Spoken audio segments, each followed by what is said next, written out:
একটা কথা ছোট থেকে শুনে বড় হয়েছি, মানুষ মৃত্যুর পর প্রিয় হয়।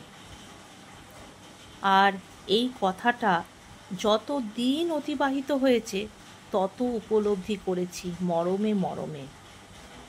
মানুষ কি অদ্ভুত, তাই না? মানুষ যখন থাকে না, ম্যাজিকের মতো তার গুরুত্ব বেড়ে যায়। অথচ বেঁচে থাকতে থাকতে আমরা কেউ তার এতটুকু কদর করি না। বেঁচে থাকাকালীন আমরা সবাই তার দোষ খুঁজে বেড়াই। যতটা সম্ভব আমরা নিগড়ে নিই তার কাছ থেকে।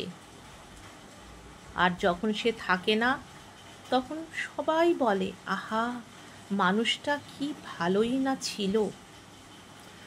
আসল সত্যিটা কি বলুন তো? স্বার্থের বাইরে আমরা এক পাও চলি না। আসলে মানুষ কাউকে ভালোবাসে না, শুধু ভালোবাসার অভিনয় করে। সবটাই তার নকল, সবটাই তার লোক দেখানো। বুঝলেন?